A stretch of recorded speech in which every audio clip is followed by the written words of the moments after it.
Hate Shaq. Love him or hate him, 24-year-old Shaq Mohammed is one of the most interesting contestants on Love Island 2023. What she said, we are going to give you our 5 reasons why we love Shaq. Love Shaq, get it? Grown. Just to show them not complete Shaq stands, we're also going to tell you the 5 things we don't love about Shaq. You know, like when Tanya went, Stick around to the end of this video. We will give you our 5 love lessons on Shaq's love journey in order to help with your love life. reason number 1 that we love Shaq is his integrity. His brother, for such a young age, is so solid. I mean, the way he stands by his principles and he's consistent in who he is and what his values are. You see that in how he respectfully treats Tanya, the love of his life, you know, all of 2 weeks in the villa, but still, the way he protects those he loves and stands up for what he believes is right, i.e. the Lana and Ron situation. How he pulled Ron for basically being a dog to Lana, and also for, like, not doing the washing up. Number 2, reason why we love Shaq is that he is so consistent. The whole time I've been watching Love Island, he has been consistent towards loving Tanya and no one else. He's never turned his head for the whole time, and he just found the love of his life. The 3rd reason why we love Shaq is he's not afraid of his feelings. He doesn't have to go around all Mr. Tough Guy. Some might call him a simp, some might say some harsh things about that, but Shaq doesn't care. He exudes the love that he has for Tanya and for the other contestants. That he is often the shoulder to cry on. He's the one that they all feel comfortable to pour out their heart, and he adds moral support, and he's in touch with his feelings. I'm not going to say feminine side, because actually he's in touch with his masculine side, because a true bloke is able to feel all of it. And I feel like Shaq is breaking every negative stereotype about, you know, the black guy on TV and media, and we salute him for it. Or we love how Shaq is so mature. 24, goodness me. 24, yeah. The way he even dealt with the situation when Tanya came back in the villa with Martin was wow. Some people would have lost their temper, but he just kept it calm all the way through. And we love how Shaq just dealt with that situation, calm and collected. I was expecting a Shaq attack. If ever there was an excuse for a Shaq attack, you know, him just smashing up the place and just changing everything he's behaved so far, it would have been when the smug look of Martin's face when he came and said, I got your woman, and Tanya like, and what? Yeah. He was able to hold it together, and I think that and that alone has secured his spot as a Love Island Hall of Fame. Number 5, the penultimate reason why we love Shaq, see what we did there, is that he is an ultimate team player. He has been a support, like I said earlier, to so many people in the villa. He mucks in, he supports, he galvanizes. They look to him, I think, most of the boys for leadership. Most of the women look to him for support. He is a guy who will fight for those that he loves, and he will muck in and he will galvanize the troops off to battle. Over the top much? That is so trustworthy. People always go to him for advice. He's just that kind of guy. And even though Love Island is kind of a game, you know, as long as they say, oh, it's a game. He is not a game player. He's a team player, not a game player, in that he's able to help everybody on their journey. He's been able to secure who he believes is the love of his life. More about that later. And he's able to keep the harmony. So the one moment when Shaq might have been off, when he went a little bit OTT with Ron, you saw the divide amongst the boys because he was such an influence, and even the girls felt off-center because of the energy of feeling like, oh, Shaq's kind of fractured something. But as emotionally intelligent as he is, he was able to have the conversation with Ron and notice how everything changed the dynamics with the boys. It was back on track, or as Ron would say, back on job. So Shaq's influence is clear, and that is the mark of a leader. Those were the things we loved about Shaq. But again, just to prove we're not complete stands, Here are the 5 things that we don't love so much about Shaq. Quick to fall in love. I mean, having someone fall in love in 2 weeks? That's just far too early, Shaq. Come on. It takes a while to fall in love with someone. It can take months. It could even take a couple of years, maybe. But come on, 2 weeks. I think that's the only negative we found about Shaq, is he's just too quick on the mark. Speaking of too quick, they were far too quick in bed. I'm thinking the whole time, parents gonna watch this and your loved ones. It's far too swift to get into the sack after just about 2 weeks of getting to know each other. And they said they love each other, but you know, there's a saying, there's a thin line between love and hate. I actually think there's a thin line between love and lust. And I feel all that attraction, that energy, out that the producers sent them away by themselves in that hideaway, the love hideaway. Too much, too soon, Shaq. And what happens is now you're emotionally and physically tied.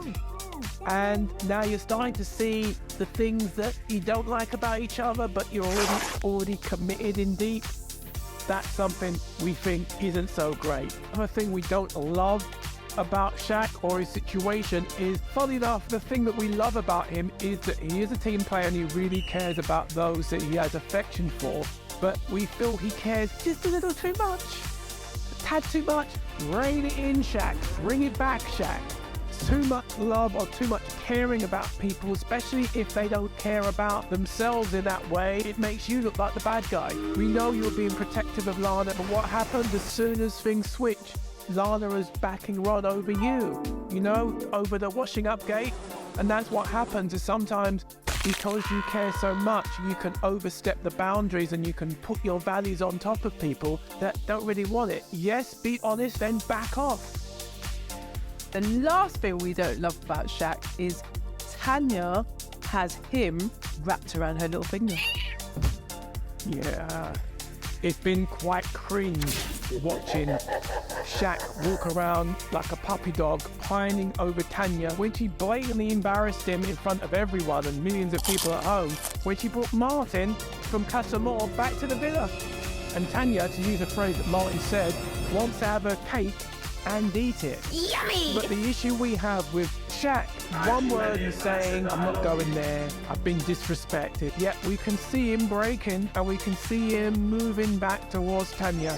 And we feel like because they moved too fast, too soon, It's a trap! are all over the place. And the standards, he would have seen certain signs and certain behavior with a bit more perspective if he hadn't jumped all the way in, and he could have not been so compromised. We still love you, Shaq. Okay, so you may have noticed that there were 2 things that we don't like about Shaq missing from the list. Yeah, you caught us, it really ain't that deep, we actually forgot. Oops. So in entertaining fashion, we're gonna tell you them right now. So, the 4th thing we don't like about Shaq. To be honest, it was a struggle to come up with 5 things we don't like about Shaq because we think the dude is really great. But a list is a list, so I will say Shaq's just way too handsome, and I'm a bit triggered. I know, when I switch on my TV and I see his 6-pack in the villa, I look at my 1-pack and it just gets me down. He is so handsome, and I don't think it's fair that he's on TV so much of the time, especially when I'm watching it with my wife, Jay. Coming in at number 5, the last thing we don't like about Shaq, again, we struggle to find something negative, as really it's a positive. We don't like that he's on the show. I know he's been entertaining and he's been a good example. He's done himself proud, but I'm not sure it's the type of show that you'd really come out well if you don't win the 50k and you don't get all those contracts. I think he's had a rough time in there in the villa with his rocky relationship with Tanya. Yeah, I know. I just hope social media is kind to him when he gets out in the outside world. Well, they were the last 2 things that we don't quite like about Shaq, but we think the brother is really great overall. Enough of Love Island. What about your love life? Here, as promised, are the 5, yes, 5 this time, love lessons we've taken from Shaq's journey, packaged them up to give tips to you. Let's go. Woo! don't want to fall in love too fast, you know, because listen, why would you want to fall in love at first? Love at first sight doesn't even, I can't even compute with that right now. You need to calm down, relax, unwind, just get to know each other, and then love will come. It could take months, but this love at first sight, just calm down with it and just get on with the relationship, enjoy each other, have friendly conversations, provide with each other, and the rest we take. That's all you need to do. Don't expect others to share your same standards. In a relationship, you can't make someone feel the same things you feel, believe the same things you believe, and have the same values that you have. It's best to find someone who shares your values, shares your beliefs, shares your standards. Otherwise, you'll be trying to encourage them to step up. Keep your standards, keep your values. Don't make the fatal error that my guy Shaq made. Because of his feelings for Tanya, he allowed some of his values to slip and his standards. He said he would never do ... And because of the way he's smitten, he's gone back on his word. No shade, just in your love life, make sure you keep your standards and don't compromise it for nobody.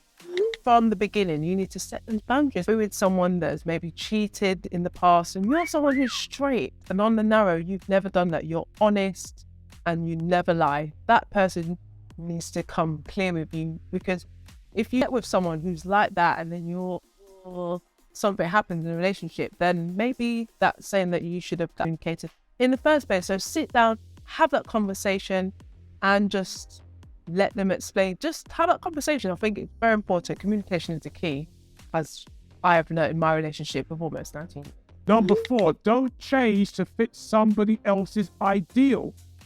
Either you remind them of their ex in a good way or a bad way, or they have some fantasy of what their partner should be.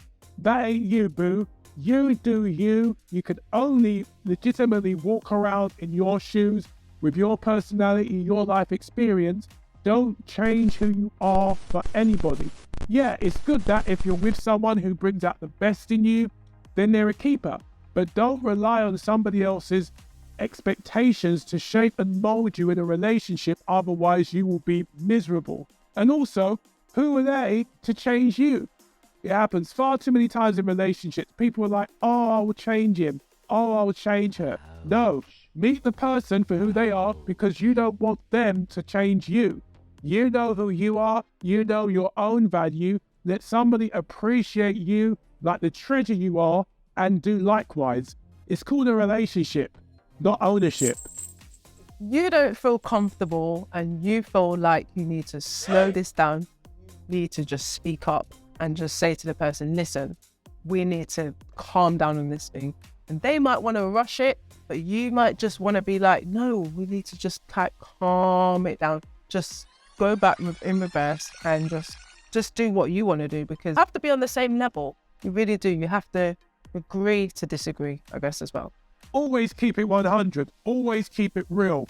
Because what's the point in being fake? To be an actor 24/7 in a relationship is going to be exhausting, yo. You don't want a showman outside of a villa. It's one thing to be in a showman where you're getting contracts, you're getting all sorts of business out of it. But in real life, when you're in a relationship with someone who you love, you don't want to be fake. You don't want to be fronting. You don't want to be pretending. You just want to be able to relax and chill with the person that you love and you care about. And they love you for you. You love them for them. And live happily ever after. We don't need a showman in real life, especially if you're not getting those £1 million contract deals. Hey, thank you so much for watching. If you really enjoyed this video, please subscribe below, where also we have more videos on entertainment, opinion, and chat. You're really going to enjoy it. Also, if you really enjoy it that much, we have a weekly podcast on all platforms. Thank you so much for watching. Bye.